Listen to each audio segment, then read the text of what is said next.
This is probably going to make me sound like a cold-hearted capitalist, but I was on my way over here today, and there's one of those, like, roadside memorials of somebody who, like, got in a car crash. Okay. And it is, like, the biggest one I've ever seen. Like, it's massive. There's candles and flowers, and there's, like, a tree someone just planted there, and it's, like, overtaking the tree all the way up that. Wow. And it's just huge, and I just think there's this Hardees right behind it, and it's the first thing you see when you pull into the Hardees every time. And there's got to be, like, a franchise owner who poured his life savings into opening a Hardees, and now it's just the dead kid Hardees for who knows how long. How do you approach that situation? Yeah, you can't see something like that coming for sure. Shoot. Starting on a light note. Yeah. I don't know. It's hard to weigh it, like, because obviously you can never talk to them about it, right? Right. You said it was like a teenager or something. I think so. Yeah. I gathered from the pictures. I mean, yeah, you're never really going to be able to get out in front of that, I don't think. And rightfully so. Like, yeah. that's a tragic thing. We just got like a foot of snow, and somebody went there and like shoveled out and made sure all the flowers, like, somebody's upkeeping this thing. There should be for a good while. There should be a government program for situations like this to move the Arby's, right? Yeah. I mean, it's in a good spot. I'm not going to lie. It's right on the corner. There's like a truck stop next to it. It was in a good spot. It was a good spot. But that's like that gray area of like, who owns the beach? Because technically that's not your property, like on the other side of the sidewalk between that and the road. It's like government property technically. So, yeah.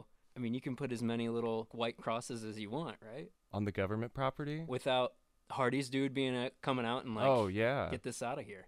Yeah, I don't know if he has any kind of recourse right in that situation. I don't know enough about business, Ryan. I don't either. That just seems...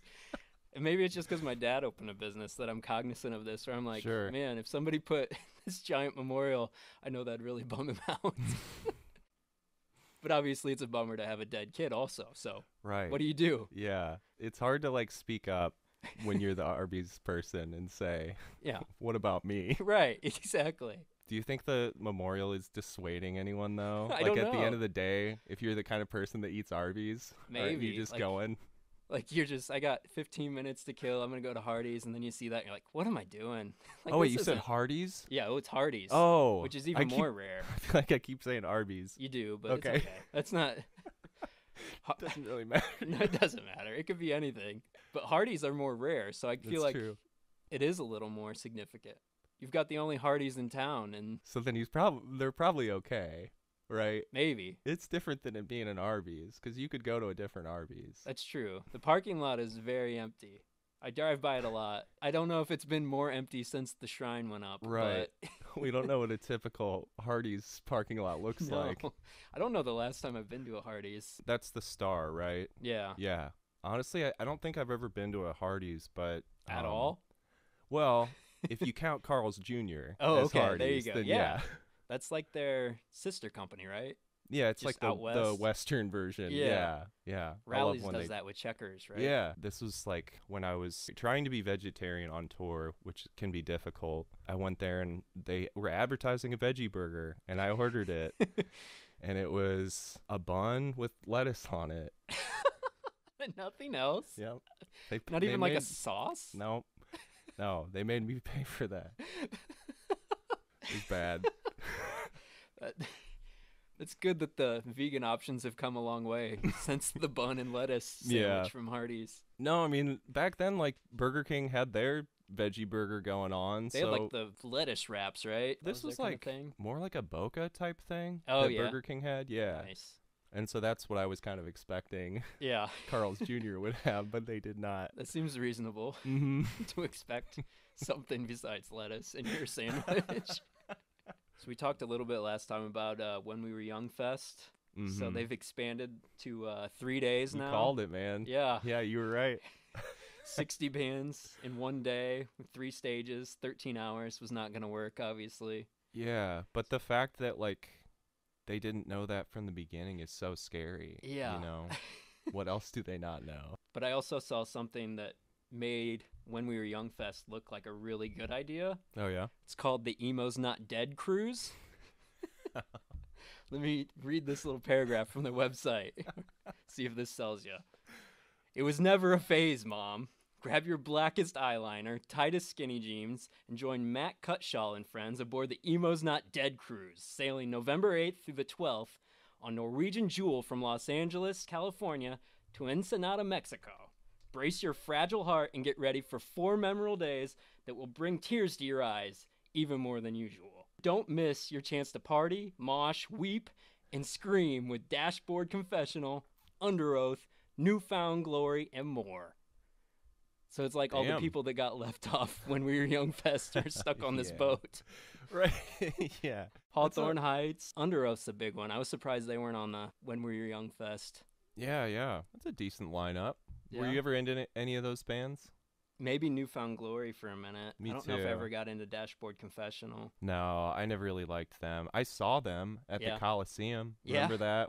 When they were in Fort Wayne? I We don't. were probably like close to being done with high school. I liked Under Oath. They were, definitely have some very bad records, but then they had ones that were like surprisingly good. And at one point, the drummer from the Chariot joined their band. Oh yeah, and I they love put the out Chariot. a good record after that. Yeah, if you had to choose one, it sounds like you'd be going to When We Were Young fest. I think so. I mean, on the low end, if you jam 4 people into the cheapest room on this boat, it's still going to cost you $700. And that's no service fee or drink package. You're just drinking water all weekend. That's a lot of money. The worst of all, though, they have live emo karaoke every night with a band that plays, and people get to just sign up for songs and go sing, which sounds like the worst experience I could imagine. Yeah. Just being stuck on a cruise ship listening to emo karaoke. Yeah. But yeah, as far as like a MySpace festival, Under Oath, I feel like got gypped being left out of When We Were Young fest. Oh, yeah. They were huge. They were a big MySpace band, definitely. There's been shit for movies, though. Have you seen anything new? I don't think so. Scream's been the one everybody keeps telling me about, but I can't get myself into Scream. Like, I rewatched the old ones thinking that would ignite something, and it just reaffirmed my stance that I don't like these movies. You've never liked that series? No, it's very ahead of its time with, like, the meta, fourth wall breaking stuff, making fun of dumb slasher movies while being a dumb slasher movie. But I feel like I almost like Scary Movie better because it's just a straight parody and like leans into the comedy, whereas Scream still kind of sells itself as a horror movie. Okay. While like following all the horror cliches and pointing them out along the way. That's funny that Scary Movie like perfected the formula for you. It's a little odd to prefer the parody over the original, but I think I sit in that camp for Scream. Yeah. Maybe the same thing with Hot Shots and Top Gun. I've never seen Hot Shots before. Yeah. Hot Shots is pretty good. Well, it was. I don't know if it holds up. It really made me laugh when I was a kid. Top Gun was a big one for my brother and I growing up. Do you have any expectations going into a sequel 40 years later? It'll be interesting to see because I usually don't get nostalgic for stuff even that I like. It'll be interesting to see if somehow that's something that does it for me is Top Gun. Maybe if they bring Goose back as a ghost. That probably doesn't mean anything to you. I'm trying to remember. Goose is the guy that died. He's Meg Ryan's husband, right? They have like the big emotional singing scene together. Great Balls of Fire. Yeah. There you go. Goose was his wingman that died. That was a big deal in that movie. Also, like rewatching the Scream series, everybody kind of looked at Tarantino and Kevin Smith as like, how could you have dealt with the Weinsteins all these years making all these movies for Miramax and Dimension? Scream was like a huge moneymaker for Dimension. And Scream 3 has this huge plot line of this whole casting couch scenario of the main character's mom just being like chewed up by Hollywood. Oh, no. I was like, that's kind of interesting to look back on. Yeah, maybe some people like that are just so oblivious that they're just like, yeah, sounds good. Great story. I loved it. Yeah. But also from Scream 3, I got reminded of the awesome tie-in single that Creed did called What If? And it just reminded me of the whole genre of tie-in promotional singles that people used to do for movies. And I don't know the last time I've seen one of those. Those kind of died quietly. Maybe with MTV's relevance, they kind of faded away. I remember the Spider-Man one. Who was that? Spider-Man had a couple. There was a Nickelback one. Yep. And then there was one with Sum 41 where they kind of like rapped. Really? Yeah. That one didn't get as much play as Hero by Nickelback. I think the only one that does that anymore is James Bond, right? They bring in whoever the big pop star is to sing the title song. Venom did it. The first Venom movie. Oh yeah. Remember? Ba-dum. What happened to Eminem? I don't know. That song's pretty bad. That rap god song was pretty bad too. Yeah. I listened to that. He's just so fast. Why is he so obsessed with like, if I rap faster, it's better? That's his whole thing now. Right, yeah. I don't think anyone is thinking about hip hop in those terms anymore. No. Other than maybe like Twista. Is Twista still out there doing his like thing? Eminem and Busta Rhymes, who can be faster, and no one else gives a shit. Right. Ooh, Evanescence, that was a good one. They had Wake Me Up, the Daredevil song. Oh yeah, that was cool. It was like a superhero thing for a minute. Mm-hmm. Kiss from a Rose. He's always gonna. Every time I hear Seal sing "Kiss from a Rose," I just imagine the bat signal behind him. Man, we're talking about all of my childhood movies now. That one was enormous for us. That was big. All the songs that you're mentioning were like relatively big. Yeah. You know. Well, fucking Celine Dion. That's the biggest one right there. My Heart Will Go On.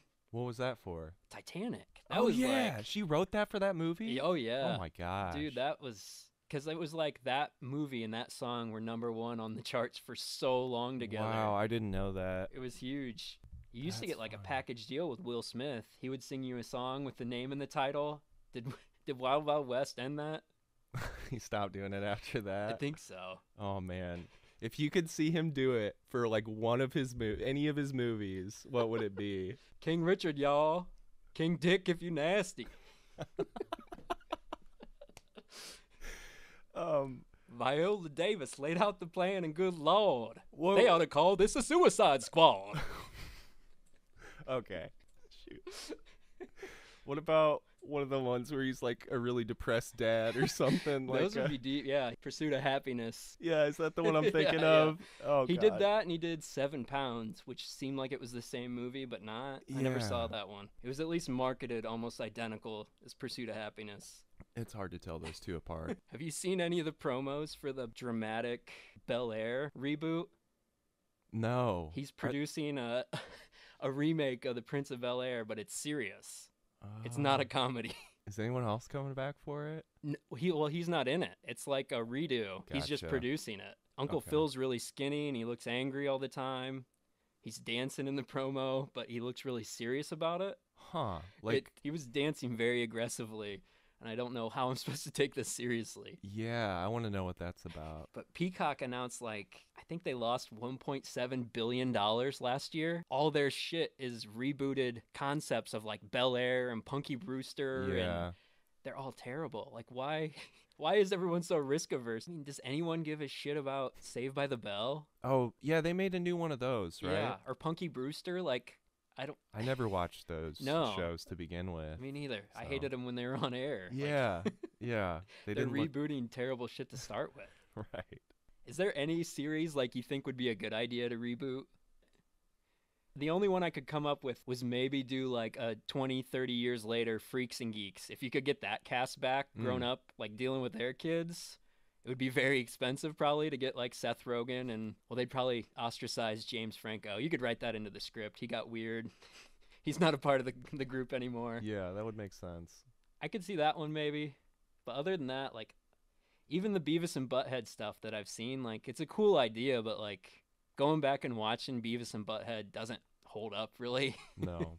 I don't really have any interest in any of these. And it sucks because like TV used to be kind of the safe haven for original concepts, and now it's just so many reboots and intellectual properties. Yeah, and a lot of the stuff, like the tie-in stuff, always seems like it's at risk to be of lower quality. Yeah. I don't know if that's just my perception of it because it's tied to this other thing. Right. And that like maybe automatically cheapens it a bit for me. Well, it's like you can't stray too far from the peg. Like, we've got to keep this thing intact for our future movies or whatever. So you can Right. go off and make like a spin-off Penguin movie, but it needs to come back to the rest of the Batman stuff, you know? Sure. Or the same thing with Dune, you know, they've got a spin-off series in the works, but we've got to make sure all the pieces are intact for the fucking movie that's coming out. I love shitting on Dune. I'm sorry.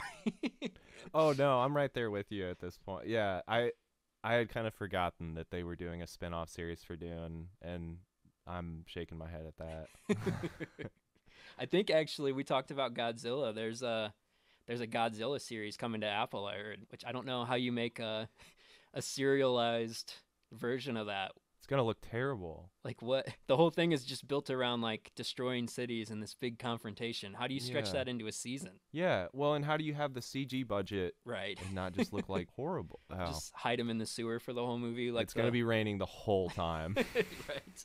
Yeah, I don't know. You just feel like there's so much content being produced. It would almost incentivize you to take more risks, but studios are doing the opposite. Yeah, it's funny how much it keeps happening when the stuff you hear about, like the stuff that gets buzz, off the top of my head, got like Squid Game, Yellow Jackets more recently than that, Station 11 pretty recently. Yeah. As far as I know, those are all like original concepts. Right. I feel like you hear about the spin-off stuff because there are all these outlets that are going to cover anything that has the name Marvel on it. But would anyone have covered Falcon and the Winter Soldier if it was not a Marvel thing? I don't know. Speaking of Will Smith, we lost Meatloaf recently. That's right. I got down a rabbit hole of musicians turned actors. Is Will Smith like the most successful version of that? I couldn't come up with too many more. I mean, Meatloaf was great in Fight Club. Lady Gaga's been pretty good so far. I was gonna say, people seem to like her quite a bit. I liked her in what was it, Star is Born? Yeah, that was really good. I honestly thought Eminem was really good in 8 Mile, even though he had to play himself. I was surprised he never did anything else. Yeah, he really didn't do anything after that, did he? No. I don't know if Wahlberg counts, because he did like Marky Mark and the Funky Bunch. Does that count as music? Does he count as an actor? That's true, too. He's kind of just an action figure that like gets different dialogue. He's a fucking cheeseburger businessman. Timberlake, he was a thing for a minute. Oh, yeah. I like the concept of that one movie that he was in, where time is a currency, but I never actually saw it. Oh, yeah, what was that one called? I think it was called In Time, but I just called it Just in Time because it made me remember. That's what they should have went with. That was what a huge missed opportunity. Do you think Taylor Swift comes back after Cats? Is she going to have another crack at doing movies? Was she in Cats? Oh, yeah. Her and James Corden. People seem to like her quite a lot. I know. Yeah. Janelle Monáe is another recent one. I really like her stuff. Yeah. Kind of forgot about Monique. You remember when she had that year where she was winning all the Oscars for Precious? And then she just disappeared? She was Precious's mom, and she was real mean. Mom. And then apparently she just got like blackballed out of Hollywood because she was mean to Oprah. Dang. For real? Yeah. Well, and she also got labeled as being difficult because she said she wasn't going to promote Precious without additional compensation. So that happened.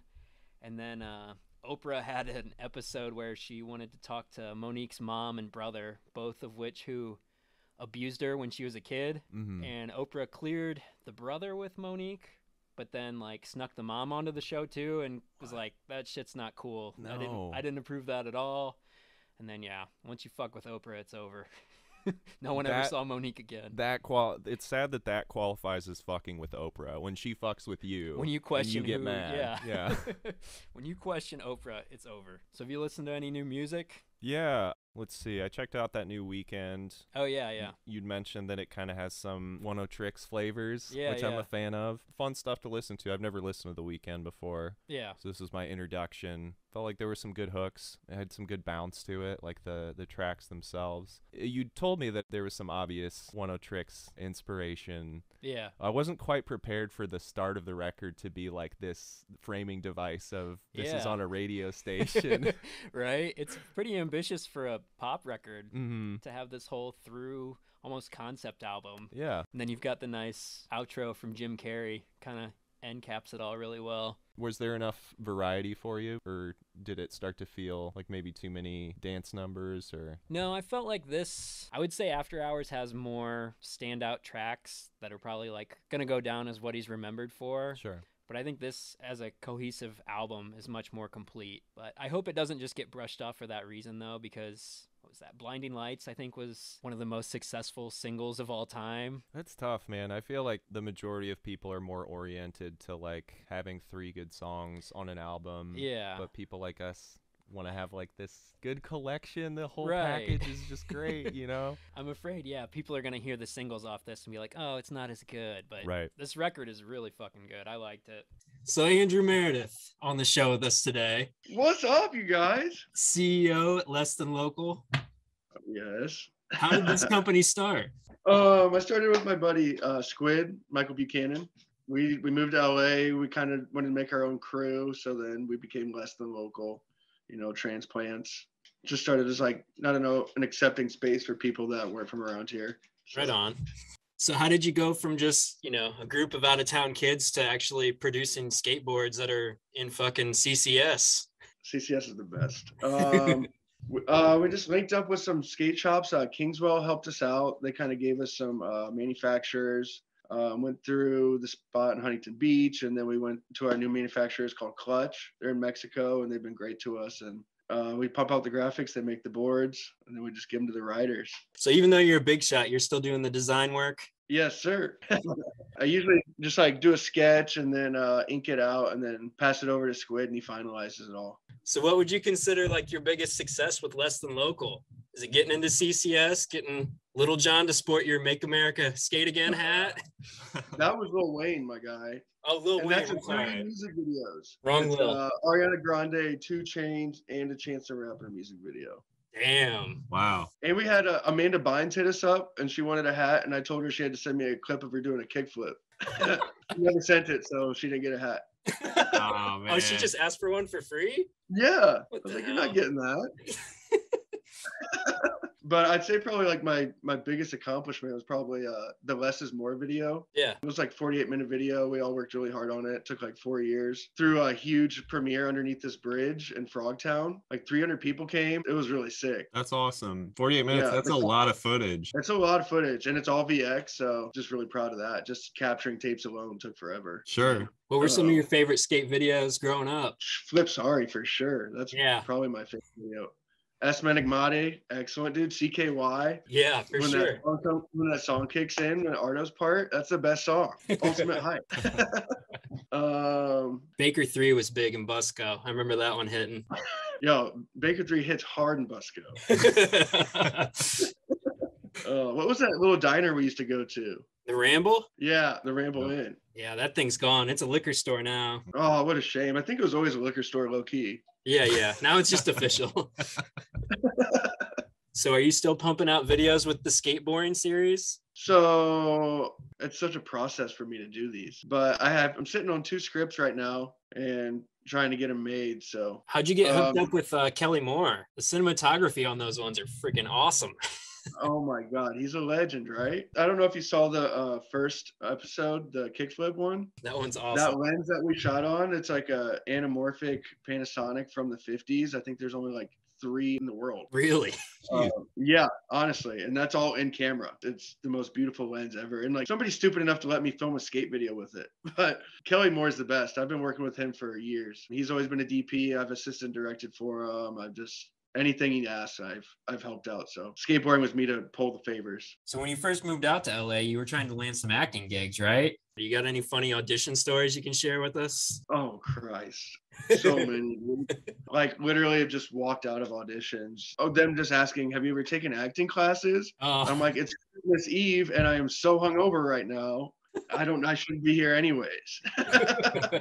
I actually just had an audition. I'm supposed to be Martha Stewart's assistant. So we'll see how that goes. I love when people try to limelight you right before you enter the room. They're like, oh, they got a shirt that fits you. And then you walk into the room and you're just like now terrified of like how your shirt fits. And they just fuck with you to get in your head. So then you mess up your audition. There's like a lot of like kind of like catty beefs that happen in the waiting room. I was hoping like cheeky, good-hearted fun. These are all mean. Absolutely. It's LA, baby. Yeah, I remember the first time that I came to LA. You guys remember Charlie? He tried to set me up with his uncle, who was a manager, sent me like scripts to NCIS, Grey's Anatomy, like all these like sitcoms. Yeah. And I'm like running lines with my buddy Kevin Manning, and like he's jealous of me. He thinks I'm about to get repped. We thought we were about to be on the shows. Like it's a joke, you know? Like, well, this is Hollywood's easy. We did it, whatever. So then like I got all these like scenes down, ready to go. And then I go and this guy lets me in the door. I meet his uncle and he's like, you need to shave your beard and lose at least 15 pounds. I was like, damn. What? And then he's like, yeah, good to meet you. Take care.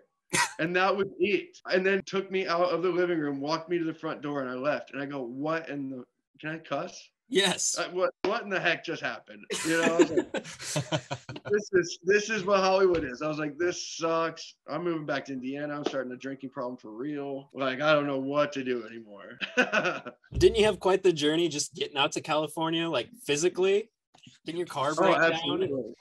Yeah, my car broke down. I already bored Max. He left. He's got to take care of the dog. Yeah, the car broke down, left it underneath a bridge in Elko, Nevada, and then rented a U-Haul. Didn't have a place to live. Lived out of a U-Haul for a couple weeks. Yeah, it was a great time.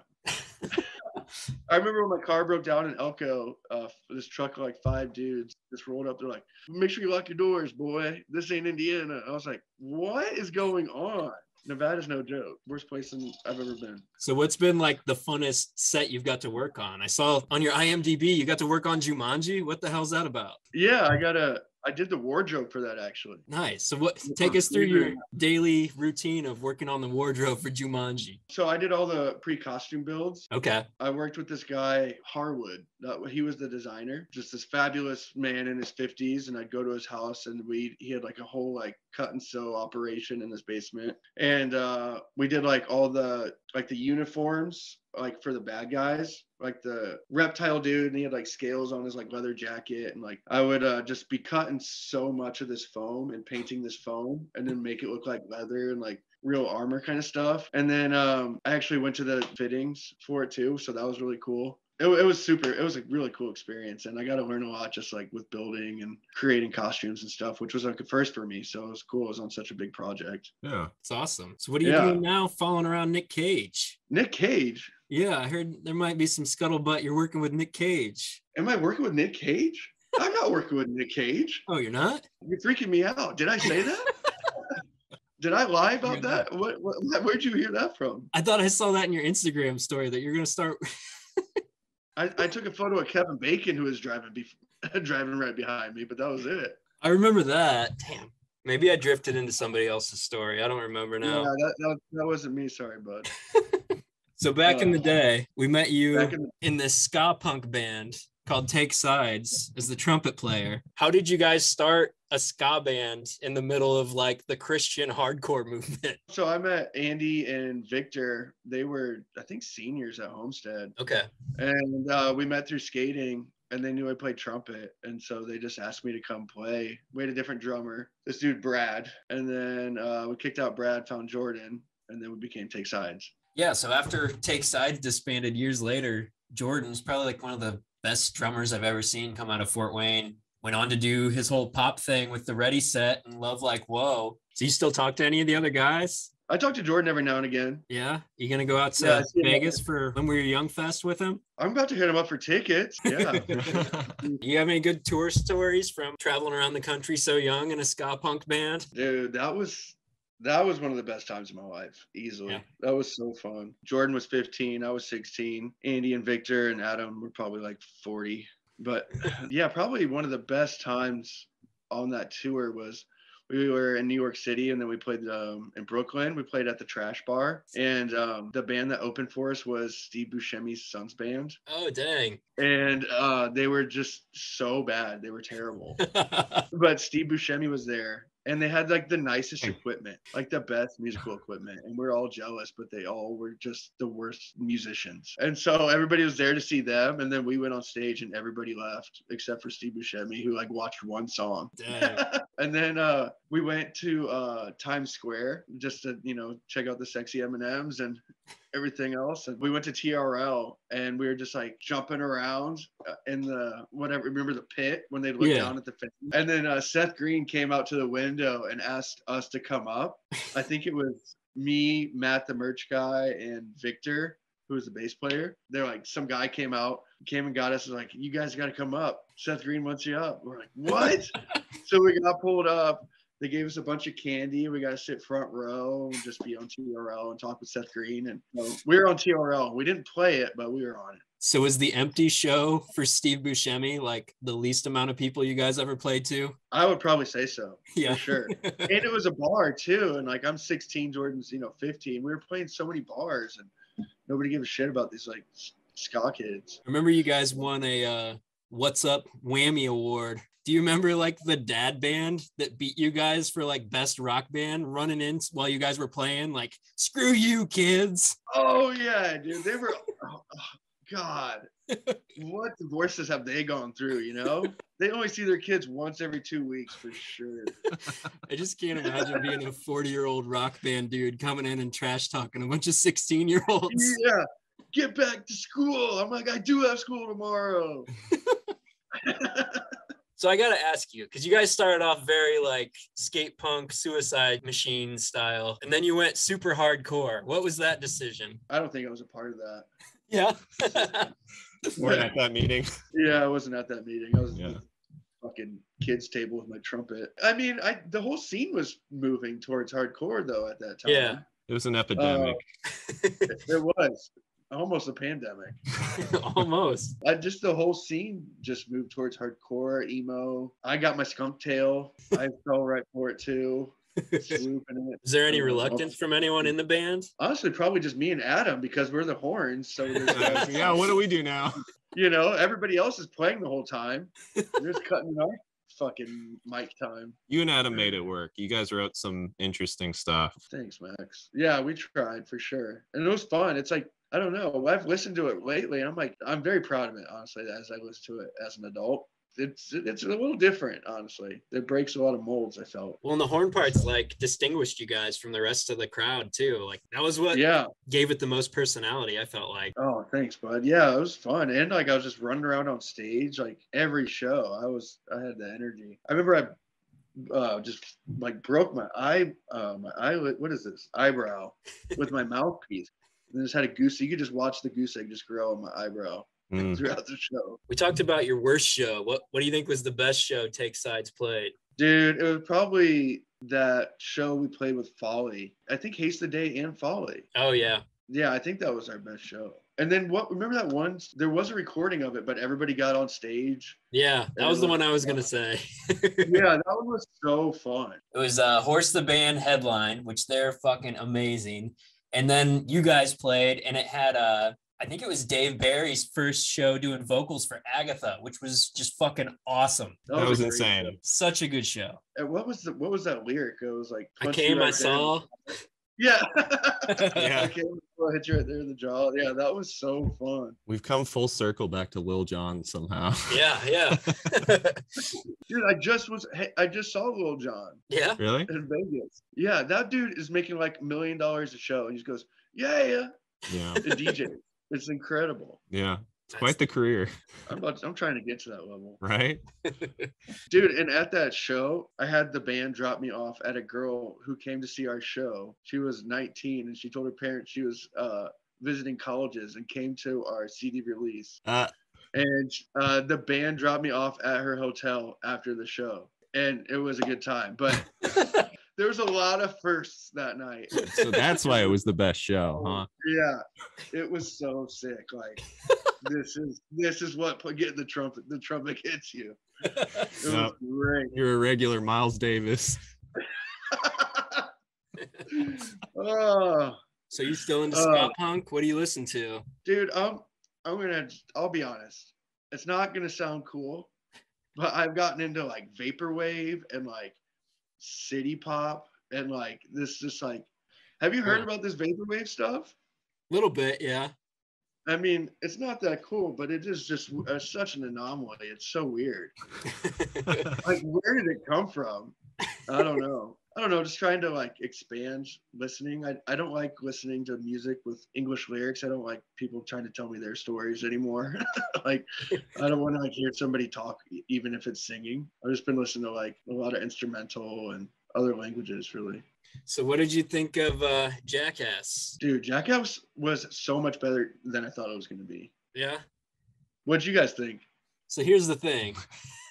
Max didn't see it. Max didn't see it. I went to go see it today and it was fucking sold out. Are you kidding me? You're having me on a Jackass podcast. I'm the only one that's what you want me to write a manuscript or something? We're outsourcing this. Tell us all Like, your Yeah, opinions. what was it like, dude?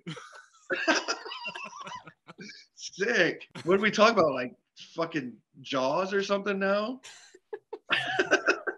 Was it good But- though? I mean, It was way better than I thought it was going to be. Yeah, I don't want to spoil anything for you now. We deserve it. Go ahead. Go for it.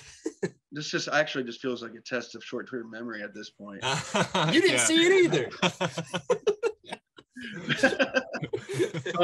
The new cast was actually pretty sick. I like Jasper a lot. He's super cool. They bring on Jasper's dad, funniest dude. I think his name's like Dark Shark. I loved him. He was so funny.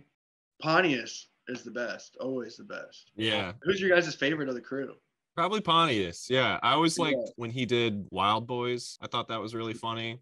And that was when I definitely. realized that he was my favorite. Party Boy, so gold. Yeah. Party was great. I love the Keep God Out of California when he's in the Satan costume. That's one of my I favorites. think about that all the time when I'm just walking around downtown. I'd say like the gnarliest bit, like that like freaked me out the most was the cup test. And the last bit of the cup test, like I don't know if I'm gonna spoil it, but it was so scary. It was hard to watch. It was Who did the stunt? It was Danger Aaron. When you say cup, you mean like athletic cup? Yeah. Okay, I see where you're going. Yeah, dude, the last one of the cup test is so gnarly. I heard Knoxville got like a brain hemorrhage from the bull scene he did in this one. Dude, he's like 50 taking hits. He said no more bulls. This retired him. Yeah, this was the last bull. It reminded me of like honestly watching him get hit by the bull reminded me of like Tony Hawk doing 50 new tricks at 50. Yeah. You know, and like retiring the 900. Mm-hmm. Yeah. So Johnny Knoxville's bull hit is like Tony's 9. Yeah. That's really amazing. Yeah. So you think they introduced the new cast in a way where it wasn't like overly selling, like, hey, we're gonna continue Jackass with these young dudes. It was at least naturally done. I think it was a pretty, graceful handoff. Okay. Some of the dudes kind of meh, but we can see what they're gonna do. Yeah. I'll watch it. So you Isn't mentioned- that one dude Jackass from Fort Wayne? The big dude, the big new dude? His name's Jackass. Oh, I don't know. I think he's from Fort Wayne. I'm pretty sure I saw him at Lawton Park before, and I think he was part of some crew that was in Indiana. We did not do our research. Yeah, I'm not sure. In addition to not watching the movie, we don't know who this guy is. Was it noticeable that like the CKY guys weren't in it? Bam and his whole crew? Yeah, I get sucks that Bam wasn't a part of it, but I think they did it really well without it. It felt like a different kind of movie, but the same, Yeah. Mm-hmm. And I love like Spike Jonze. Oh yeah. And he's in it, and Jeff Tremaine. Like, I can't believe you guys didn't see it. I know. I made such an effort to try and like fit it all in, and I'm like always the person who's like, we need to buy tickets ahead of time because it's gonna sell out, guys. And this time I was like, no, I'm too cool to pre-buy tickets. Get through the Oh my line, goodness. right to the fucking lady. She's like, yeah, we're sold out. Oh man, like I just got back into town and just landed from a flight and like immediately went to see the movie to come like, for this. I'm like, what the fuck, Ryan? I'm sorry.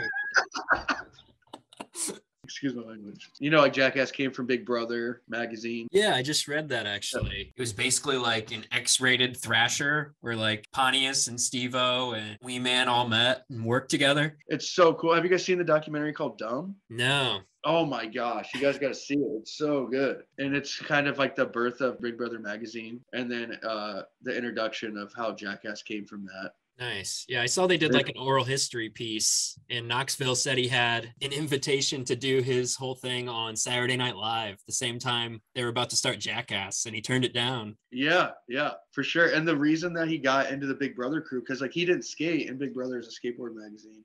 Right. He wanted to do something like he sent like pretty much like a sponsor me tape, so he could be a writer and like contributor to Big Brother. But he did self-defense in America, and he pepper sprays himself, and then he ends up just like shooting himself in like point blank wearing a body armor. Yeah. Just shoots himself just to get it going. Yeah, that article they said, I think he got the money for the bulletproof vest from his mom for Christmas. Yeah. He was just scraping by any means necessary. Yeah, and he was just about to have a kid. Yeah. I'm like, what a legend. I love too that like he's just so quick with all the ad-lib stuff too, like just coming up with stuff on the spot. Absolutely. But I think Pontius has gotten even better than that. Yeah. I went to that premiere for the Dumb video. My buddy directed it, Patrick O'Dell. And so we got to go to the premiere. And then like all the Jackass dudes were there. And they did a Q&A afterwards. And no bullshit, some guy in the audience just screams, "Are you guys gay?" Everybody's like, "What?" Pontius just so quick. He goes, "You know, when you've been out to sea for a long time, things can get a little silly." And it was the funniest response I've ever heard. So what is it? Is this how podcasts go? I guess. This is really fun.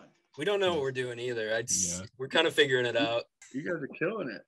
Awesome, Well, man. thank you so much for having me. This was so fun. Yeah, man. Is there anything else that you wanted to plug, or did you get all that stuff mentioned? So my buddy's working on a skate video. It's called Yeah. Menage 2. He's one of the writers for Less Than Local. His name's Ethan Anderson. Less Than Local is going to have like a little part song in it. Zach Reinhardt, who's on the team, is working on the part. And then the homie Alex can have a part. So that should drop sometime this year, hopefully.